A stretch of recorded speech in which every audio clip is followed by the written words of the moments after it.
You have malware in your brain. Certain programs are slowing you down, holding you back, making sure that you never put your best effort forward. This is then translated in a lack of discipline, a lack of focus, and an overall lack of clarity. Now, before we get to why this happens, the type of virus in your mind, most importantly, how you can remove it, let me explain the whole situation. So recently I began playing this game Cyberpunk 2077. Perhaps you've heard of it, but if you haven't, in this game what happens on the sort of world you're in is that people have cyborg-like improvements. You can have better arms, better eyes, a better software to themselves, all of these things. And you, as the main character, in one of the beginning missions, you go on a heist and you steal this chip. And long story short, not to get too much into it, you're forced to put it in the back of your head where you insert it. And what happens is that inside this chip, there is another personality of Johnny Silverhand, played by Keanu Reeves, funnily enough, and it slowly starts to corrupt you and to consume your personality. It's like this other one is trying to take over your body. Now, I'm nowhere near finishing this game, so I have no idea what the conclusion is there. I probably will never finish it, to be honest. However, there's two things I'm certain of. All of us are also in a battle between two personalities, but most importantly, in real life, there's a solution. Obviously, in real life, there's no software or no virus corrupting your mind, forcing you to act wrong and to slowing you down and to procrastinate and all of these things. However, there's a similar force. This little voice that tells you to go scroll when you should be planning, to go sit down when you should be working, and to overall seek pleasure when you should be seeking progress. Now, the reason why I'm doing this video, and to me it's so interesting when I realized that, is that the solution to how you remove malware in a computer is so similar to how we remove it in ourselves. More specifically, these are going to be 7 steps that we're going to cover today, making sure that you can go from identifying what's causing you problems all the way to removing it. And these are going to be: number 1, identifying the problem; number 2, disconnecting from the internet; then entering safe mode; following that, you're going to remove any suspicious files and then patch any vulnerabilities. After that, you're going to run a full system scan and then monitor the system occasionally. By going through these 7 steps, you're going to be able to, in today's video, go from where you are perhaps fighting with like a discipline, a focus, and an overall too much noise inside your mind, to getting to a point where you can remove all these viruses, all this malware, and making sure that you can put your best effort forward. Let's begin. Now, if in your computer or device you suspect there is malware, the first step is always to identify the problem. Now, on a computer, this is very easy, or simple at least. You just run a scan, and if it's a good software or a good sort of way to do it, you'll get a clear assessment of what is going wrong. For us, it's not so simple and not as easy. I wish it was, but unfortunately, it isn't. To do this, first of all, you have to get very clear on where you're trying to go and the vehicle you're using to get there. After that is clear and you understand, okay, this is what I'm trying to do, where I'm trying to go, then you look at how you're fulfilling those things. If you're being inefficient somewhere, if you're doing things wrong, if you're, getting away from the vision you initially had. With that done, then you go even deeper and look at, okay, what are the specific obstacles that are happening, that are stopping me, the actual specific mistakes that I'm committing that are stopping progress. For beginners, this will likely be a lack of focus or consistency. Intermediate people will likely be about an improper execution, so working hard but not optimizing to build leverage and to scale properly. And those more advanced in whatever pursuit we're talking about here will likely face constraints in strategy. Small mistakes, small things that you overlook that are fundamental, that in the long term cause big inefficiencies. Yet, for all these things that I'm talking about, until you actually sit down, write about it, understand, define, etc. about all of this, you will not be able to do it. Until you run the scan, you cannot identify the problem. Then if you don't identify the problem correctly, you're going to be trying a bunch of different things, a bunch of different solutions that likely are not correct for you. And even if they do work for a little bit, they are unlikely to work in the long term. Now, in a computer, before you begin solving the problem and applying different solutions, first thing or not, in this case, the second thing is you have to disconnect from the internet. Apologies here. Because if you don't, you open the door to the malware keep spreading and new things entering the computer and just everything going even worse. Now, the computer, very easy. Once again, you just press a button, you're offline. For our lives, much harder. And for a lot of people, this is going to be the hardest step because it is one that really requires you to break momentum. Now, I've talked about this in the past, about the coffee shop method and whatnot. I'm going to link it below, or you can see it's one of the previous videos. But what you want to do, above all, is disconnect, meaning take time from your regular schedule, your regular life. Now, for some people, you will feel like, oh my God, I can't do that. That's impossible. If you have a job, that's harder, but a lot of people that watch these videos are more independent. So it's more about you committing to that.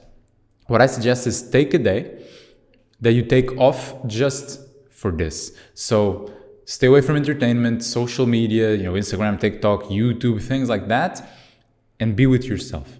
Take a pen and paper, just perhaps your iPad, just the laptop, just to write, and that's it. Because if you notice nowadays, all of us, and I include myself in this, have a very hard time disconnecting, and it's very rare we do so. You're waiting for the bus, you're listening to music. You're bored at home, you immediately open Instagram. Work becomes a little more difficult, you immediately go and open your email to distract yourself a bit. We're so used to going to entertainment and going to these methods to find some relief that we become dependent on it. So the second step here is put those things aside, disconnect, and then you can move forward. The third step here is going to be enter safe mode, and I'm going to read to you what it does because I also didn't know. Just a little break here from the video, guys, to tell you that we're launching full-time focus on the 8th of March. This will be a workshop, a live workshop for 25 people. So if you've been struggling with overwhelming days, a lack of focus, and overall too much chaos in your days, this is really going to be the solution for that. We're going to walk you step by step through our system to achieve clear days and above all, make deep focus almost effortless. So if you'd like to join that, click the link below to see if it's still available. If it's not, then that means the spots are full. And yeah, back to the video. So number one, when you start in safe mode, only the most basic drivers and services are loaded. Most third-party software doesn't run automatically. Network access is typically limited or disabled. And Windows starts with a basic display driver instead of your regular graphics driver. Now, why is this useful? I also have it written down. Because number one, malware often relies on auto-starting with Windows. In safe mode, malware usually can't load or run. This makes it easier to identify and remove malicious files, and your antivirus can work more efficiently without interference. Now, once again, your computer has the advantage of just clicking a button, you enter safe mode, that is it. Again, us not so much, and this one here will perhaps be after the previous one. This is a follow-up to obviously the previous one, the most difficult. I even got ahead of myself a little bit because here's really when you want to go and break that momentum. Because if you notice a lot of these things that when they start going wrong in your business, your career, small decisions that you make, they start to compound. And you start to one small thing, then you get more stressed, more anxious, worse decisions, and it just all crumbles down. And so here, what you want to do when we say about entering safe mode is really about breaking the momentum that is in place and allowing yourself to build a new one, to understand what is wrong, what needs to be implemented, and now I'm going to implement it. But really making that time, making that space to be certain of it. Now, obviously, the intensity that you will need of breaking this and what will be needed will depend as well, of course, on the intensity that you're feeling these things. A workaholic that's super exhausted and drinking too many coffees and perhaps even gaining other addictions will need much more drastic changes and in this process than someone that's just slightly feeling uncomfortable. So it will vary. However, for both or everyone in this sort of spectrum, what I always recommend, what I was talking about, is what I call the coffee shop reset method. I've talked about it previously, but it's very simple. So after you've disconnected and you've done that step, what you want to do is, like I said, take a day off. I suggest at least a period of your day that you really block for this. You take your computer or a pen and paper or something to write. I usually suggest pen and paper because you're not going to go on the internet. You're not going to get distracted. Take that and then break the momentum. By going somewhere you usually don't go to do this. I suggest a coffee shop because, you can just be sitting there and it's kind of, more cozy. But you can also just go to the beach, to a park. As long as it's different, as long as it breaks the rhythm of what you're used to doing, it's good enough. Because so often you'll notice that these sort of bad momentums, bad rhythms start to build in places that when you go back to them, if you don't break it, it's very hard to fight back. So as some people, when you go back home, for example, if you live somewhere and then you go back home, certain habits kind of come back. And so you do that, you stop what you're doing, disconnect, go to a coffee shop, take something to write. I even suggest going a step further, ordering a drink you never order, really to make things different. And then you're just gonna write. And when I say here write, above all, what you wanna do, and it's very difficult, it's listening to your intuition. Because these feelings you feel that something is not wrong, that even got you to want to do this in the first place, in a lot of ways, it's your subconscious already figured it out. But you don't listen to it. Because like I was saying, you never disconnect. You're always entertained. You're always with some noise in your mind, and you don't allow yourself to listen to the actual voice you should listen to, which is intuition. Because intuition, is like I'm saying, it's really the subconscious trying to give you the answer. And until you sit down and you write about it and you put it into words and you make yourself understand what it is, you're not going to be able to move forward. So that's what you want to do here. It's a very easy step to skip and to think like, nah, I'll just get to the next one, to the solution. But if you don't do this, you will not get to the solution.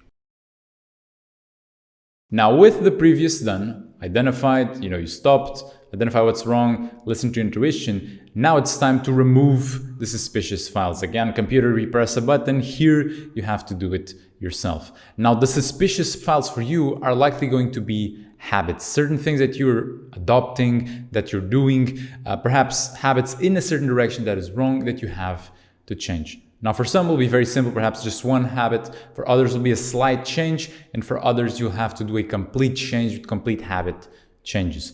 Now, regardless of the level, it is never convenient.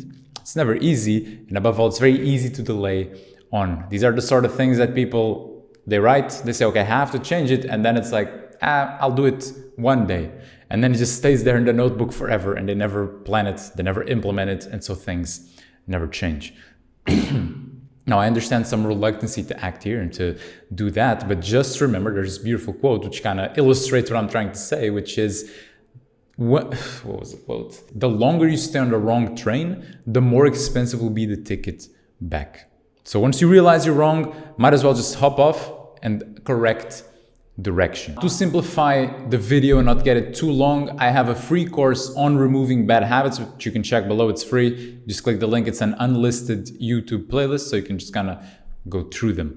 Obviously, again, to not make the video too long. Now, interestingly enough, on a computer, you remove the malware, but also, like I was talking about, the suspicious files. Things that may cause problems in the future, they just don't look too good. For you, you want to do the same because you want to first of all deal with the main things, but you also want to observe things that may potentially cause problems or perhaps are already slowing you down a bit. Like for example, excessive email checking, unnecessary meetings, reactive messaging, obsessing over irrelevant details, and overall low impact busy work disguised as productivity. Because remember, the higher the building you're trying to build, the deeper you have to dig for the foundation.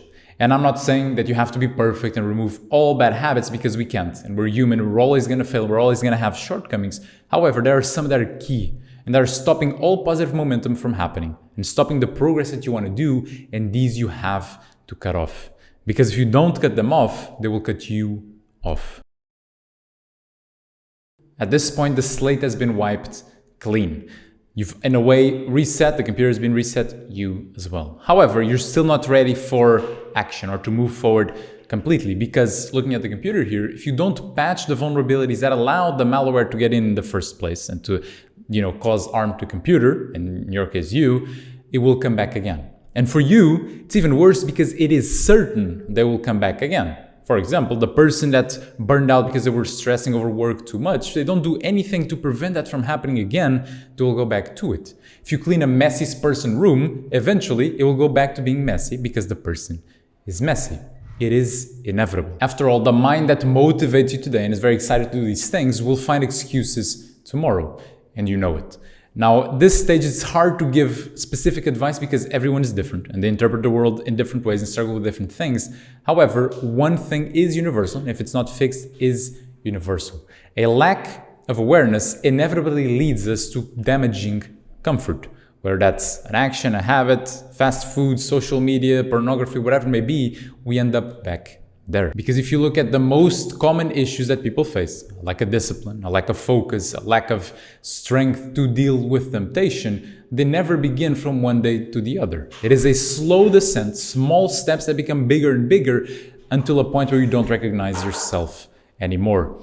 And they all derive from a lack of awareness and understanding when it starts to go wrong. If you were aware earlier, it could have been prevented. Intuition tried to warn you, but you ignored it. However, not all is bad though. Now I'm painting a bleak picture here, but there is a solution, and luckily this is one of the steps where it is easier for you than it is for the computer.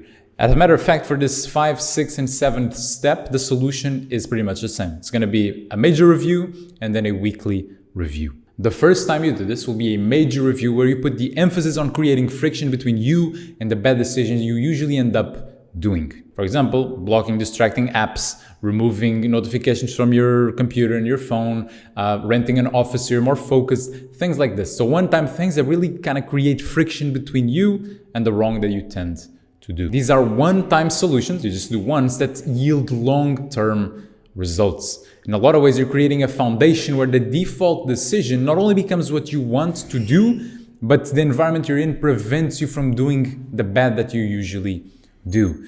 Now, this was seen in a 2003 study by Johnson and Goldstein.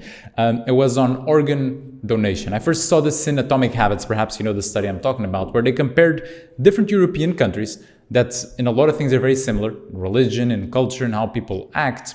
In a lot of ways, they're much more similar than they are different. And they saw the difference in people that chose to become organ donors. In some countries, they had 95, 98, 90% of people choosing to become organ donors. And then on the others was like 30, 25, 20, very, very low. And these countries, so the ones that had almost 100% would be like Austria, Belgium, France, versus the others, which would be like Germany, Denmark, and the UK. And these countries, for example, Austria and Germany, they have a border, they speak pretty much the same language. They're very, very similar, much more similar than they are different. Now, when you look at it, and the major reason why these differences existed was not because of some religious difference or some crazy cultural difference. It all boiled down to the form that people were given to become or not become. So in the countries that had very high percentage of people being organ donors, you were opted in by default, and if you wanted to opt out, you would check in the box. And in the other countries, you were opted out by default, and if you wanted to opt in, you had to put some effort to do it. So what we learned from it is that the default decision, the one that's already made for us a lot of times, is the one we end up making. We can argue about it, and that's feel like we're not in control, whatever it may be, but that's what we end up doing. If there's cookies on top of the table and you're hungry, you're likely gonna eat a cookie. If there's apples, you're gonna eat an apple. It's just the way things go. However, you can use it in your favor because you can make the default decision one that promotes the habits and promotes the direction in which you want to go. By doing so, you are effectively, comparing you to the computer, upgrading your antivirus. Now the next step, almost the last but not yet, is going to be running a full system scan. So on a computer, if you've done all the previous, everything is pretty much solved. However, if you're wise, you won't just move on. You'll do a final full system scan to make sure nothing escaped you. No detail, no slight malware, no slight suspicious file, nothing. Because honestly, most times you would be fine and it would be okay. However, in the few times that it wouldn't, and whatever would be there would likely cause big, big problems down the line that could have been prevented if you just did this. For you, it's no different. A lot of times when we're doing these things and when we're, reviewing and implementing and doing this, it's easy to overlook things. After all, for how good intuition can be, a lot of times your judgment, it's also what caused the problems. And if you're doing the process, initially maybe it's good, but then you start getting a bit bored and you're not listening to the intuition anymore, and it can be complicated.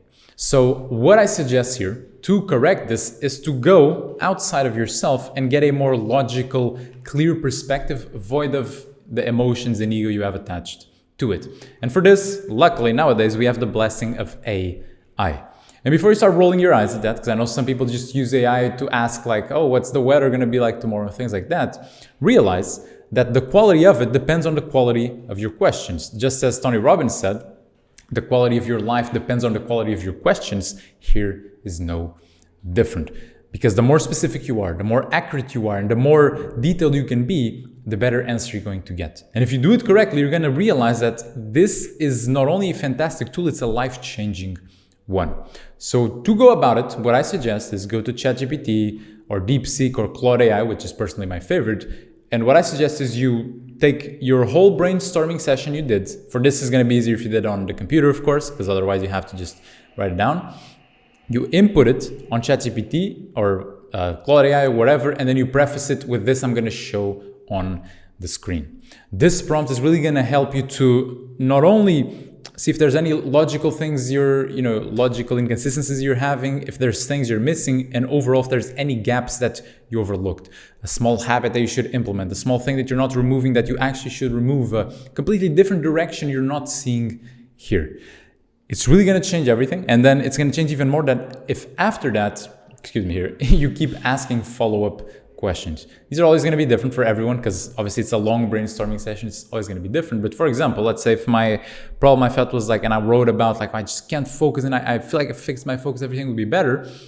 And you put it, perhaps it will tell you like, oh, okay, focus is good and you should fix that. But have you considered what happens once you fix the focus? Do you really think that's it? Or what would happen if you just keep going in the same direction? And perhaps you're going to be like, oh, perhaps I have to change it. Then you would ask, what perhaps could be the problem here with my directions? Are you seeing something I'm not seeing here? And you go down that process and you realize by the end, you're generally going to feel with much more clarity, much smarter, and overall much more confident about the direction you're trying to go. Before I move on, if this is something that interests you about how to use AI to improve your focus, productivity, overall direction, overall progress you're making in your business career, let us know. Perhaps we'll make a video about it. I just don't know if that would be too interesting for you, but yeah, let us know below. Now, if at this point you decide to stop the video or go on and implement, I understand. It's exciting to put these new ideas into practice and to do the implementations and all that. And so to kind of go through this last one is kind of, it's one of those that it's easy to delay on. However, as you'll notice, if you've been at this for a while, the things that are easy to delay on are often our downfalls because they may not be urgent, but they're very, very important. And here, when we're talking about this final step, it really boils down to one action, and that is a weekly review.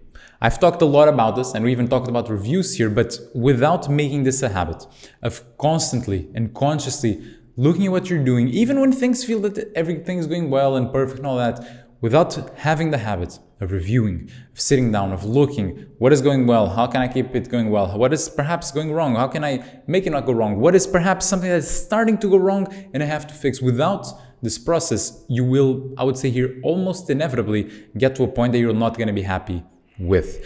You're going to be like the person that is motivated, starts going to the gym consistent, but then something starts to change and then he starts to lose consistency and motivation. Perhaps he starts being less focused. Then he gets to a point where he's absolutely not happy. But if he were to take the time every week to look at things and be with his intuition and observe everything, and excuse me for the noise outside if you hear it, he would have realized that much sooner, make the correction much sooner and not have to get to such a drastic point. Because when we're talking about exponential progress and continuously keep progressing, how all of us want, no one wants to just be kind of linearly going up and then stagnating and being stagnated for a long time. We want to keep progressing. It requires conscious analysis of what you're doing, of listening to your intuition and overall reviewing. And here, I suggest really the best, more optimal way of doing it consistently is a weekly review. Because daily, a lot of times, in my opinion, can be too much. And a lot of times there's things that sort of self-correct as well.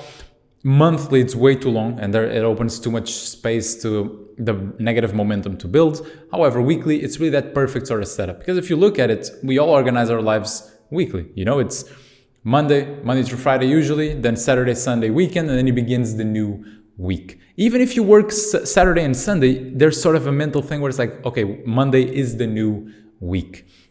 And so that's really how I suggest to do it. So that I always suggest on Sunday, so then you understand what went wrong, what went well, and then you make the implementations on Monday. There's this great quote by Richard Feynman, which I really think summarizes the problem with not doing it and not constantly observing what we're doing and questioning what we're doing, because it's very easy to listen to that emotion and to just justify everything. And as he said, the first principle is that you must not fool yourself, and you are the easiest person to fool.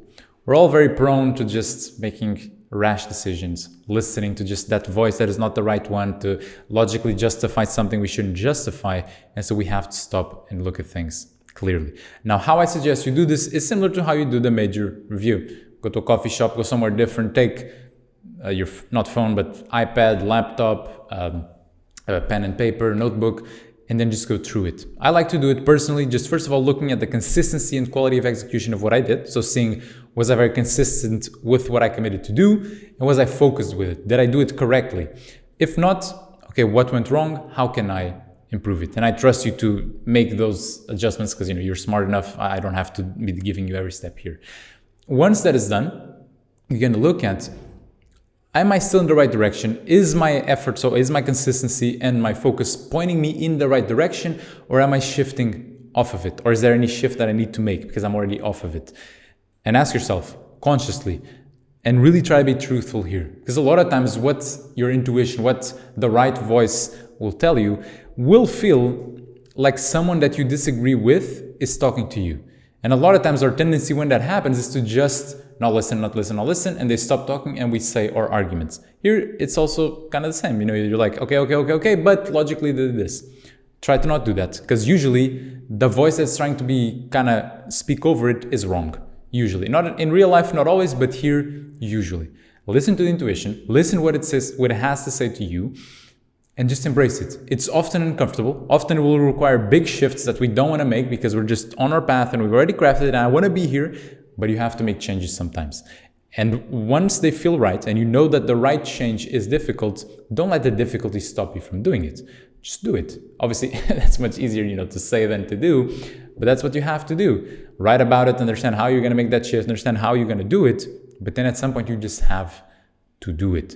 And by continually doing so, that's the point I'm trying to get here, by continually doing this process and reviewing and sort of calibrating the wheel to point you more accurately where you're trying to go and faster and better in doing these things is how you achieve exponential progress and above all, clarity and really results that you can be proud of, to be in a path that is meaningful, that is purposeful to you, that is not sacrificing anything and taking shortcuts just to get the results.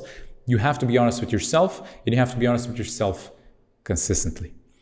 If you go through these 7 steps, I have no doubt that whatever issues you're facing right now are going to be corrected, and then in the future, many of them are going to be avoided. Again, it's difficult, it's easy to delay, but those that will not delay on it will see results. I hope you enjoyed.